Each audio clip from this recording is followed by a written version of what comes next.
Hindi po biro ang naging karanasan ng mga miyembro ng Philippine Interagency Humanitarian Contingent sa kanilang isinagawang humanitarian disaster mission sa gumuhong Jade City Hotel sa Naypyidaw sa Myanmar. Ayon sa kanila, bukod sa panganib na kanilang sinuong, humarap din sila sa maraming hamon. Ayon kay Civil Defense Officer Neil Patrick Mamaklay, kulang ang supply ng tubig at kuryente sa lugar kaya kailangang gumamit ng generator. Ayon naman kay Contingent Commander Lieutenant Colonel Erwin Diploma, kahit manipis na ang tsansang makakita pa ng buhay sa gumuhong gusali, hindi pa rin sumuko ang grupo at ipinagpatuloy ang misyon. Buhay man o patay ang kanilang ma-recover para lamang makampante ang mga nagdadalamhating pamilya ng mga biktima. At bagamat may language barrier, hindi ito naging hadlang upang mapaglingkuran ng mga residenteng nangangailangan ng atensyong medikal.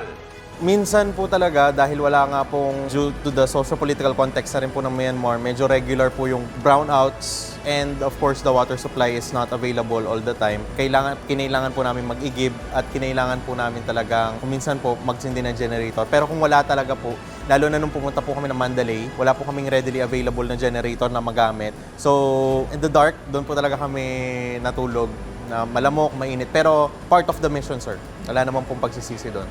Yung hirap, sir, expected. Pero yung emotions na nakatulong ka, nakapagbigay ka ng medical assistance po doon sa mga locals, doon sa buong community, even outside doon sa community, talagang dinadayo po kasi yung PMAT. And although unfortunately po wala po tayong na-rescue, nakapagbigay pa rin po tayo ng closure doon po sa ating mga na-retrieve. And I think that is also an important thing.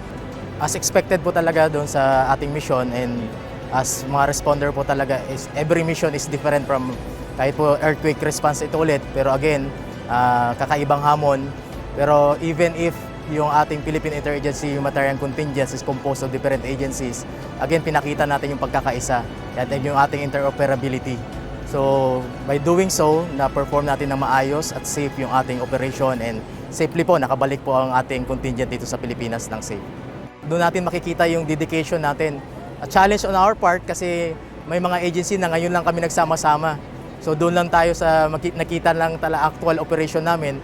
Pero yun, yung barrier na yun is dahil nga yung dedication, yung commitment natin na harapin ano man yung mga panganib, o even if it means na you risk your life. Pero dahil sa gusto ng mga user teams na specifically is makatulong at gusto natin makakuha tayo ng mga live victims. And even to the extent na sa recovery, na alam naman natin na wala sign of life, pero dahil sa recovery efforts, as long as safe yung area natin, we will do so para lang, again, ang ano natin is para ma-at peace natin yung mga pamilya na naiwan ng mga victims na yun.